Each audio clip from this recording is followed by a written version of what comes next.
My boyfriend's brother demanded we break up because his new GF felt threatened by me. Turns out, he was really mad my BF secretly bought me an engagement ring. It feels like a whole lifetime ago, but my boyfriend, Nate, and I started dating when we were just 17. We're both 21 now, and honestly, our relationship has always felt incredibly stable and just right. It's not just him, though. His family has become my second family over these past 4 years. I genuinely can't imagine a major holiday, Easter brunch, Thanksgiving feasts overflowing with food, cozy Christmas mornings, without being right there with them. Nate's mom, Susan, is amazing. We clicked almost instantly. We share a love for terrible reality TV and complicated baking projects that sometimes end in disaster but always in laughter. Nate often groans good-naturedly that she probably calls me more than she calls him, and honestly, he might be right. We just get along that well. His dad, Robert, is like the father figure I always wished I had more of growing up. He's the steady, kind presence, always ready with advice or just a listening ear. He's told me more than once, especially after a glass or two of wine at family dinners, that he sees me less as Nate's girlfriend and more like another daughter. Hearing that always makes my heart feel full. We have these little routines, like analyzing the weekend's football games or him quizzing me, gently, about my studies. Nate has an older brother, Mark, who's 24. He's perfectly nice, and we get along okay, but he's always been much quieter and more reserved than the rest of the family. He keeps to himself more, happy to hang back while Nate, his parents, and I are chatting away. So, while I like him, I don't know him nearly as well as I know Susan, Robert, and Nate. It was actually a bit of a surprise to everyone when Mark recently started dating someone. As far as I knew, this was the first serious relationship he'd been in since we all met back in high school. Naturally, everyone was curious and hopeful for him. This past weekend was a particularly special one. It was Susan and Robert's wedding anniversary. They always like to mark it with a nice family dinner, and I was, of course, invited as usual. This year felt a bit different, though, because they'd also asked Mark to bring his new girlfriend, Jessica, so everyone could finally meet her. She's our age, 21, and I was genuinely looking forward to it. I thought maybe Mark had found someone great, and perhaps I'd even make a new friend. I headed over to Nate's parents' place early on Saturday afternoon. Susan and I had grand plans to tackle an ambitious coq au vin recipe for the anniversary dinner, something we'd been talking about trying for weeks. The afternoon was lovely and relaxed, just me, Nate, Susan, and Robert. We chopped vegetables, stirred sauces, listened to music, and just enjoyed the comfortable familiarity. Nate helped his dad with some minor fix-it task in the garage, and Susan and I gossiped while the chicken simmered. It felt like any other wonderful weekend gathering. Mark and Jessica arrived later in the evening, just as we were putting the finishing touches on the meal prep. The shift in atmosphere was almost immediate.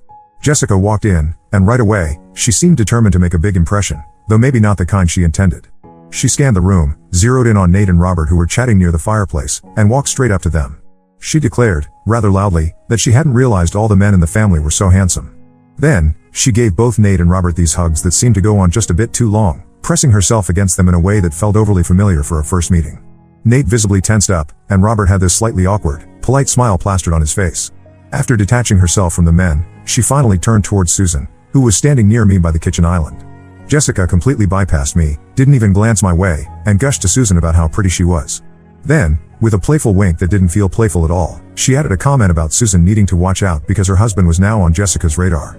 It was meant as a joke, I guess, but it landed with a thud. The moment Jessica turned away to look around the living room again, Susan leaned towards me, her eyes wide, and whispered that she had a really bad feeling about this one. My own stomach felt uneasy, the vibe was just off. Susan and I tried to stay busy in the kitchen, plating appetizers and getting things organized, but our kitchen has an open layout, looking directly into the living room, so we couldn't help but see what was happening. Jessica seemed determined to be the center of attention. At one point, wanting to show Robert something on her phone, she didn't just lean over, she perched right on his lap on the armchair. He looked distinctly uncomfortable, trying to lean away subtly. A few minutes later, she did the same thing with Nate on the sofa while asking him about his college major. He practically jumped up, making an excuse about needing to check on the drinks. Both men looked increasingly awkward, clearly not enjoying the overly flirtatious physical contact. It wasn't long before Nate retreated to the kitchen, joining Susan and me. He leaned against the counter, sighing, and muttered under his breath that he really didn't like her. Trying to maybe smooth things over or just include her normally, I decided to call Jessica over to taste the pasta sauce we were making for a side dish. We all generally enjoy spicy food in Nate's family, but I wasn't sure about her tolerance. I offered her a spoonful. She took a bite, paused, and then said it was good. Then she added, looking me up and down almost appraisingly, that she could see why they kept bringing me around. It was phrased like a compliment, but the tone felt backhanded, almost like my only value was my cooking.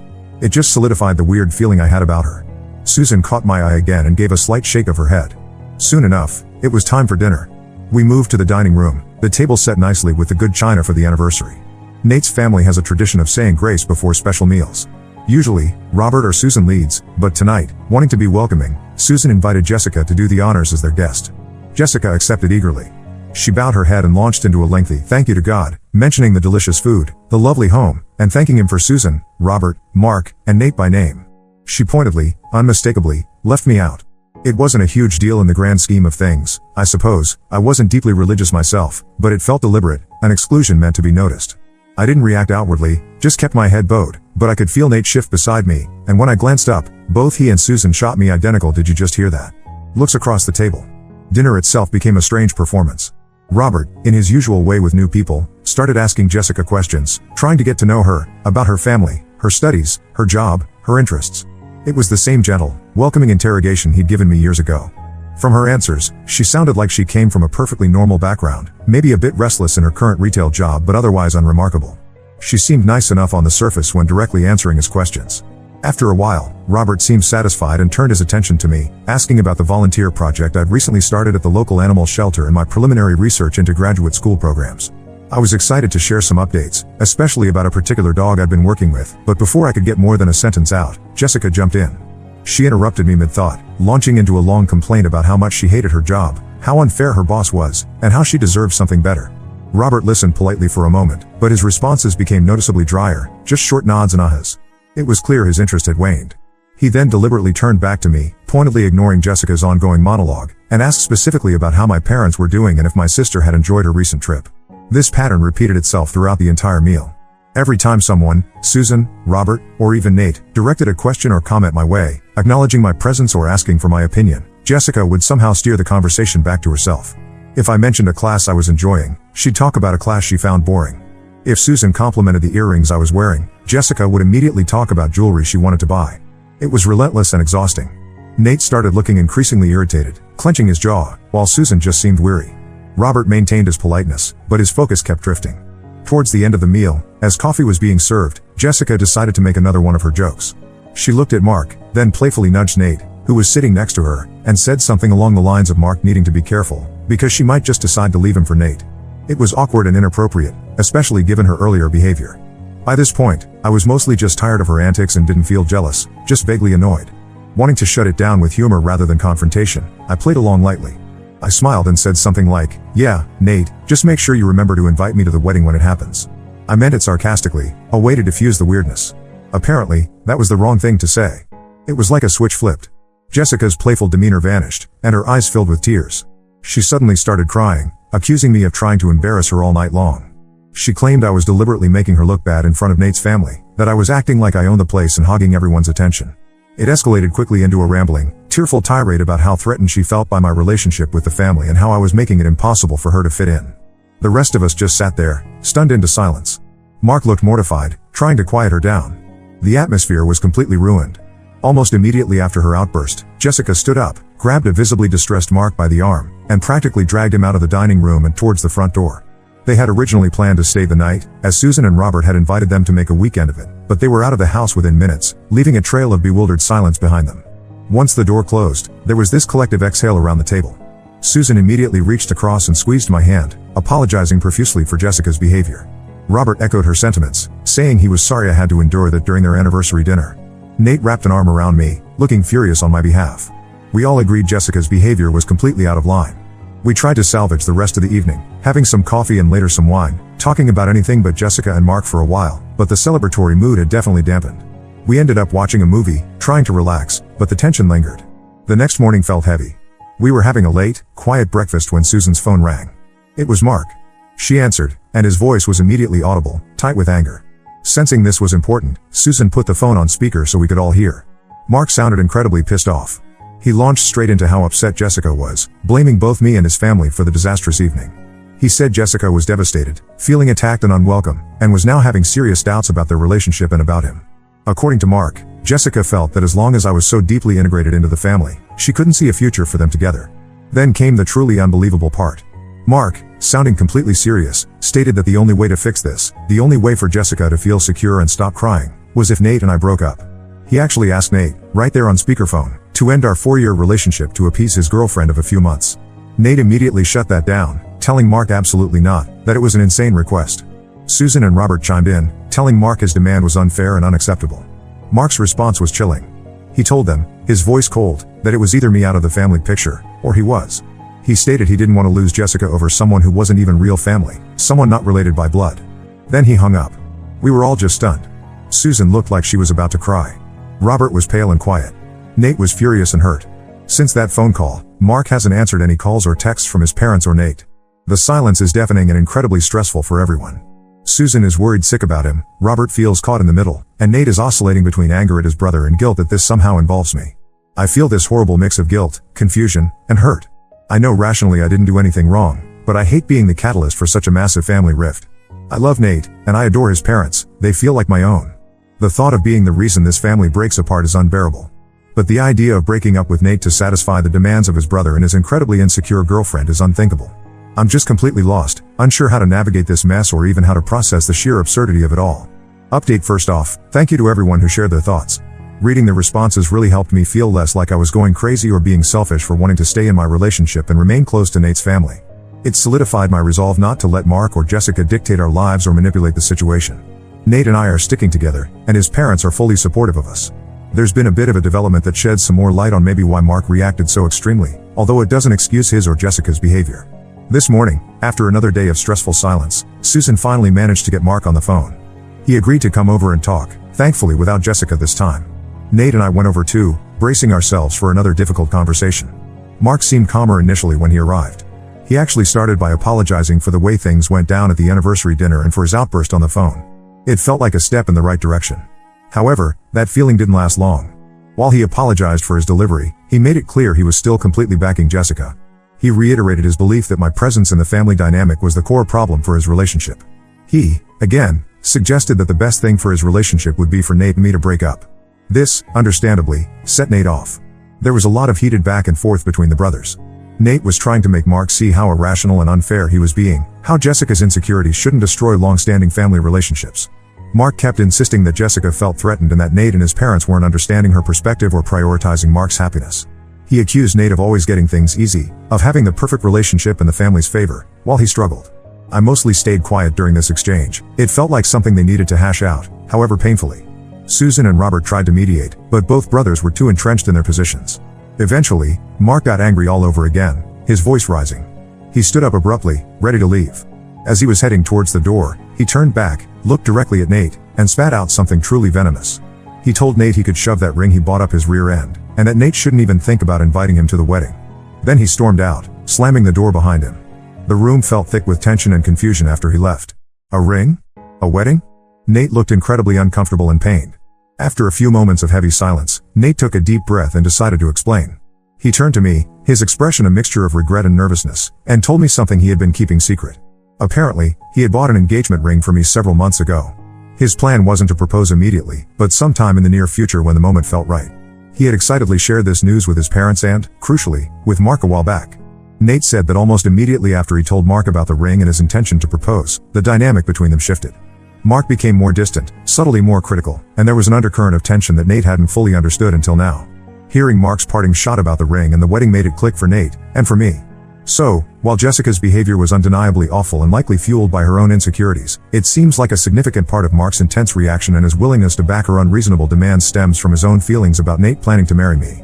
Maybe it's jealousy, maybe it's feeling left behind, maybe it's resentment that his younger brother is hitting major life milestones first. I'm still bewildered by Jessica's actions, the flirting, the interruptions, the sudden meltdown, but understanding this underlying resentment from Mark makes his ultimatum, while still unacceptable, slightly less baffling. It wasn't just about Jessica's feelings, it was tangled up with his own issues regarding Nate and me getting serious. Learning about the proposal plan was definitely a shock. Part of me felt a surge of happiness knowing Nate wants to marry me, but another part felt strange realizing this huge family drama was partly orbiting around a ring I didn't even know existed. It's a weird mix of emotions. Someone asked about Mark's dating history, and Susan confirmed later that this relationship with Jessica is genuinely the first serious one he's had since a brief high school thing when he was about 16. He's 24 now, so maybe seeing Nate so settled and planning a future triggered something in him, making him cling fiercely to his own new relationship, however flawed it might be. Anyway, that's the latest. Nate felt bad that the surprise was partially spoiled, but we talked it through properly later. He reassured me he still plans to propose officially, with a ring, when he originally intended to. We're solid, and I'm definitely staying with him. I'm also going to continue being part of Susan and Robert's lives, just as before. However, I think it's wise for Nate and me to keep our distance from Mark and, by extension, Jessica for the foreseeable future. Things are way too raw right now, and honestly, I don't trust that further interactions wouldn't lead to more drama. Hopefully, Mark will eventually come around, but until then, protecting our peace and our relationship has to be the priority. Now let's move to the next story. Story 2. My parents wanted to give my share of inheritance to their favored daughter, but little did they know that my grandparents had other plans. I, 28M, come from a family with a long and complicated history of favoritism. My parents, especially my dad, have always favored my younger sister Amy, 25F, over me. This favoritism started when we were kids and only got worse as we grew up. From my earliest memories, Amy was always the golden child. When I was 5 and she was 2, our parents threw her an extravagant birthday party with a bouncy castle, petting zoo, and professional face painters. For my birthday that same year, I got a small family dinner and a store-bought cake. This set the tone for years to come. As we grew older, the disparities became more apparent. Amy always got the newest toys, the best clothes, and the most attention. I remember when I was 10, I saved up my allowance for months to buy a new bike. When Amy saw it, she threw a tantrum because she wanted one too. Instead of teaching her about saving or waiting, my parents immediately went out and bought her an even better bike than mine. School was another arena where the favoritism shone through. My parents went to all of Amy's school events but often missed mine. In 4th grade, I had the lead role in the school play. I was so excited and practiced for weeks. On the night of the performance, my parents showed up an hour late, missing my big scene. They said Amy had a tummy ache and they were comforting her. I later found out she was fine. They had just lost track of time while playing with her. When it came to academics, nothing I did ever seemed good enough. In middle school, I consistently got straight A's, joined the math club, and even won a regional science fair. My parents barely acknowledged these achievements. But when Amy got a B+ on a single test in her weakest subject, they threw her a celebratory dinner and bought her a new phone as motivation to keep improving. High school was particularly tough. I threw myself into every activity I could, hoping to win their approval. I was captain of the debate team, editor of the school newspaper, and maintained a 4.0 GPA. Meanwhile, Amy coasted through school, barely maintaining a C average and spending most of her time partying with friends. During my junior year, I was selected as one of 2 students from our school to attend a prestigious summer program at Harvard. It was a huge honor, and I was thrilled. When I shared the news at dinner, my dad grunted and changed the subject to Amy's upcoming dance recital. My mom at least said that's nice, but quickly moved on. The night of Amy's recital, which fell on the same day I was leaving for Harvard, my parents couldn't drive me to the airport because they didn't want to miss Amy's performance. I had to ask a friend's parents for a ride. The college application process was another painful experience. I spent months perfecting my essays, participating in extracurriculars, and studying for the SATs. I was accepted into several top-tier universities and received a substantial scholarship to my dream school. When I announced this at dinner, my parents' response was lukewarm at best. My dad said, "That's good, but don't let it go to your head. College isn't everything." My mom added, "Just don't forget about us when you're off becoming a big shot." In contrast, when Amy barely graduated high school and decided not to go to college, my parents were completely supportive. They praised her for knowing herself and not conforming to societal pressures. They even bought her a car as a graduation present, something they never did for me.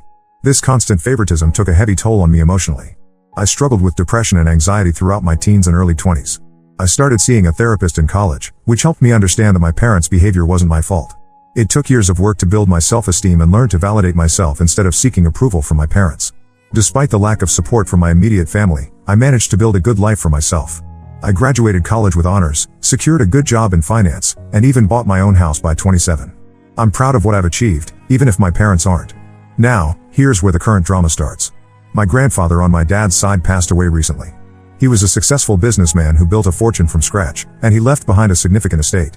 In his will, he divided his assets equally among his children, my dad and his siblings, and grandchildren, me, Amy, and our cousins. My share of the inheritance was substantial, about $500,000. It would have allowed me to pay off my student loans, invest in my future, and maybe even start my own business someday. I was grateful for this unexpected windfall and the opportunities it could provide. However, when the will was read, my parents were visibly upset. They pulled me aside afterward and told me they thought it was unfair that I got an equal share. They said Amy needed the money more because she was struggling. She works part-time at a coffee shop and lives in our parents' basement. I was shocked but tried to stay calm. I explained that this was Grandpa's decision, and it wasn't up to them to change it. They insisted that I should do the right thing and give my share to Amy. When I refused, they got angry and started guilt-tripping me, saying I was selfish and ungrateful. My dad brought up every instance he could think of where they had supported me. He mentioned paying for my braces, which were medically necessary, buying me school supplies, the bare minimum, and letting me live at home during college, even though I worked part-time to contribute to expenses. He conveniently forgot about the car they bought Amy, the countless shopping sprees, and the fact that they're still supporting her at 25. The situation escalated quickly. My dad, as the executor of the will, decided to take matters into his own hands. He announced that he was going to reinterpret Grandpa's wishes and give my entire share to Amy, on top of her own inheritance. He claimed this is what Grandpa would have wanted if he had known our individual circumstances. I was devastated. Not only was this clearly illegal, but it was also a painful reminder of how little my parents valued me. I tried to reason with them, pointing out that Grandpa had always treated all his grandchildren equally and that he was well aware of our situations. My mom then accused me of speaking ill of the dead by suggesting Grandpa would have wanted anything different from what my dad was proposing. I brought up specific memories of Grandpa encouraging my academic and career pursuits, but my parents dismissed these as misunderstandings. They claimed Grandpa had privately expressed concern about Amy's future and had wanted to ensure she was taken care of. When I asked why he hadn't just written the will that way then, they didn't have an answer. Amy, for her part, seemed uncomfortable with the situation but didn't speak up against our parents.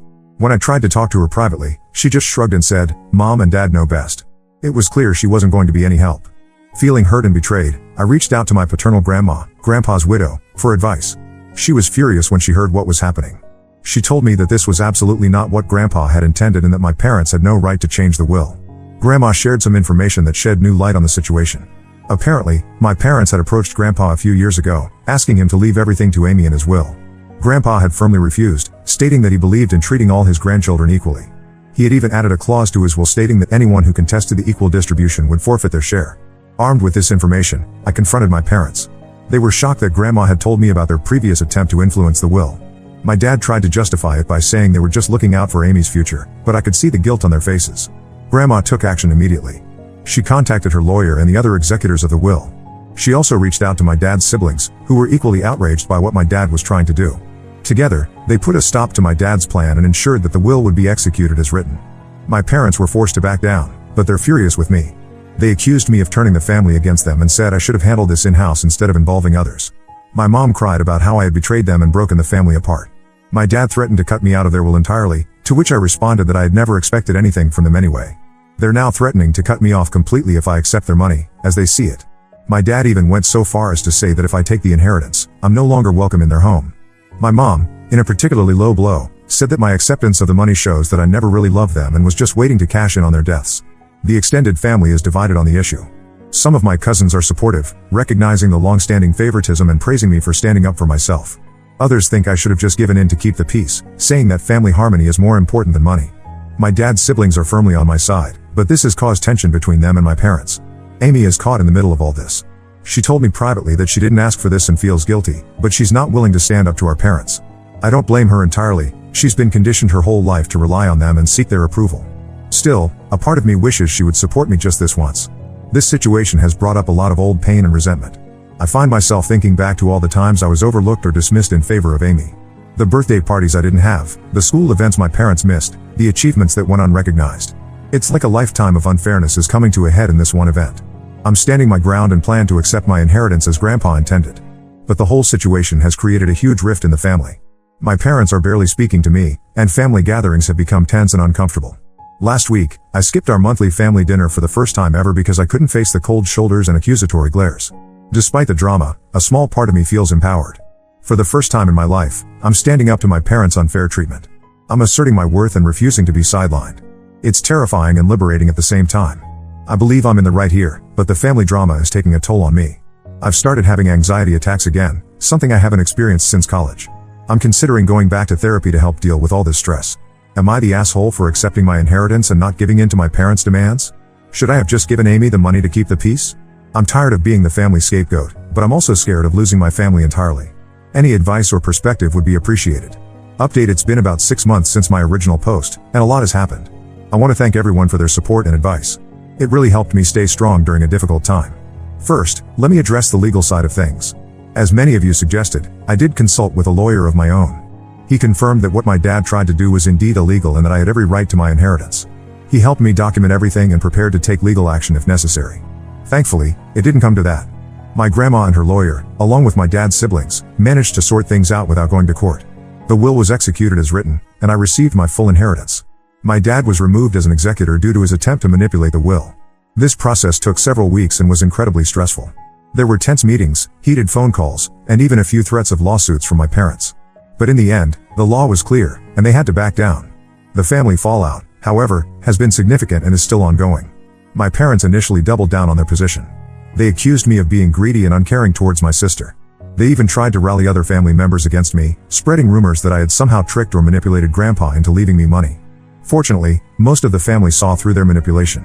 There was one particularly ugly incident at a family gathering about a month after the will was settled. My parents showed up uninvited. My aunt was hosting and hadn't asked them to come, and caused a scene. My dad started yelling about how I had stolen from Amy and corrupted Grandma against them. My mom dramatically threw an old photo album at my feet, saying I had destroyed all these happy memories.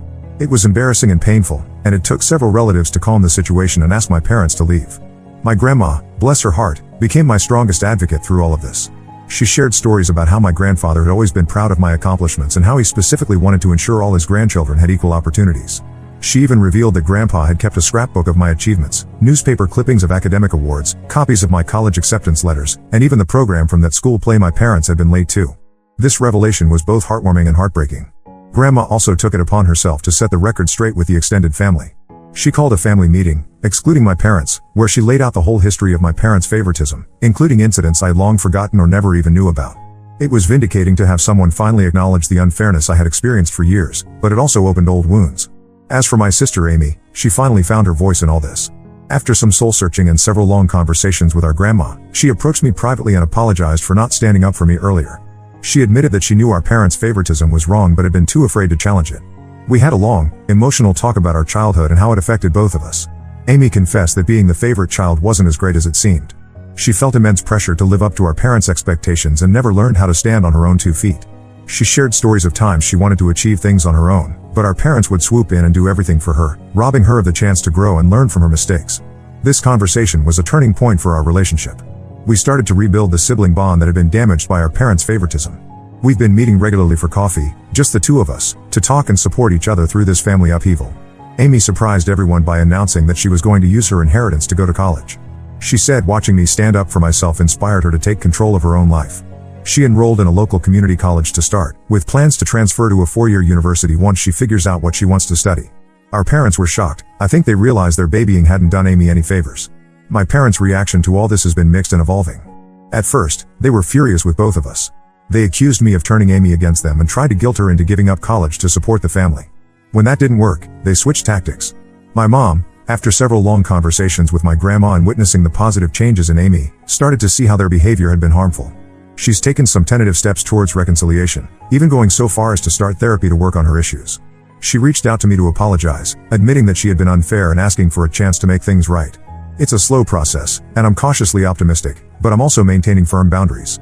My dad, unfortunately, has been less willing to admit any wrongdoing. He's still angry and feels like he's the victim in all this. He's barely speaking to me and has been cold towards Amy since she decided to go to college. He's made a few attempts to manipulate us, promising to forgive us if we just admit we were wrong, or threatening to sell our childhood home if we don't come to our senses. We're both standing firm, but it's painful to watch him push away both his children like this. The extended family dynamics have shifted significantly. I've become closer to my grandma and my dad's siblings, who have been wonderfully supportive. My aunts and uncles have shared their own stories of dealing with my dad's difficult behavior over the years, which has helped me feel less alone in this struggle. I've also formed deeper connections with some of my cousins who stood by me. We've started a monthly cousin dinner where we can all catch up without the pressure of the older generation's drama. As for me, I've been using my inheritance wisely. I paid off my student loans, which has given me an incredible sense of financial freedom. I've set up a diverse investment portfolio with the help of a financial advisor. I've also set aside some money to potentially start my own business in the future. I'm exploring the idea of opening a community center that offers affordable mental health services and financial literacy classes. But the most meaningful use of the money, for me, has been funding therapy for myself and offering to do the same for Amy. We're both working on healing from our childhood experiences and learning to set healthy boundaries with our parents. It's a long process, but I already feel like I'm making progress in understanding and overcoming the effects of the long-term favoritism and emotional neglect. This whole ordeal has led to some unexpected positive changes in my life. I've learned a lot about setting boundaries and standing up for myself. It hasn't been easy, and there are still tough days, but I know I did the right thing. I'm proud of myself for not giving in to the pressure and guilt. One of the most surprising outcomes has been a shift in my career goals. Dealing with all this family drama and going through therapy has made me realize how passionate I am about helping others who have experienced similar family dynamics. I'm now considering going back to school to become a family therapist specializing in adult children of emotionally immature parents. I've also started volunteering at a local youth center, mentoring kids from difficult family backgrounds. It's incredibly rewarding to be able to provide the kind of support and encouragement I wish I had had as a child. I'm even thinking about using some of my inheritance to set up a scholarship fund for kids from similar situations. My relationship with Amy has continued to improve. We've started a tradition of having a siblings day once a month where we do something fun together, just the two of us. Last month, we went hiking and had a picnic, and it was the most relaxed and connected we've felt since we were little kids. We're slowly rebuilding our relationship on our own terms, without our parents' influence. As for my parents, things are still complicated. My mom has been making efforts to repair our relationship. She's been attending therapy regularly and has even started to acknowledge some of the harm her favoritism caused. We've had a few one-on-one lunches where we've had some honest, albeit difficult, conversations about our past and how we can move forward. It's not perfect, but it's progress. My dad, however, remains resistant to change. He still maintains that he did nothing wrong and that Amy and I are being ungrateful. He's missed several family events because he refuses to be in the same room as me. It hurts, but I'm learning to accept that I can't control his reactions or force him to see things differently. Grandma has become a rock for both Amy and me. She's been sharing more stories about our grandfather and how proud he would be of us for standing up for ourselves. She's also been a great mediator in family conflicts, always advocating for fairness and understanding. The whole experience has taught me a lot about the true meaning of family. I've realized that sometimes the family you choose can be more supportive than the one you're born into. I've formed closer bonds with my aunts, uncles, and cousins who stood by me, and I've even developed a close-knit group of friends who have been incredibly supportive throughout this ordeal. I've also learned the importance of self-care and setting boundaries. I no longer feel guilty for prioritizing my own well-being, and I'm getting better at saying no to situations that are harmful to my mental health. I've even started exploring new hobbies and interests that I had always put off because I was so focused on trying to win my parents' approval. To those who are in similar situations, I want to say, don't let anyone make you feel guilty for receiving what's rightfully yours. It's okay to stand up for yourself, even if it causes conflict. Family dynamics can be complicated, but you deserve to be treated with respect and fairness. Remember, it's never too late to start healing and building the life you deserve. Seek therapy if you need it, surround yourself with supportive people, and don't be afraid to set boundaries. Your worth isn't determined by how your family treats you, but by who you are as a person. Thank you again to everyone who offered advice and support. It meant more than you know during a really difficult time. While the journey hasn't been easy, I'm looking forward to the future with a sense of optimism and self-assurance I haven't felt in years. I'm excited to see where this new chapter of my life will lead, and I'm committed to breaking the cycle of favoritism and creating healthier relationships in my own future family.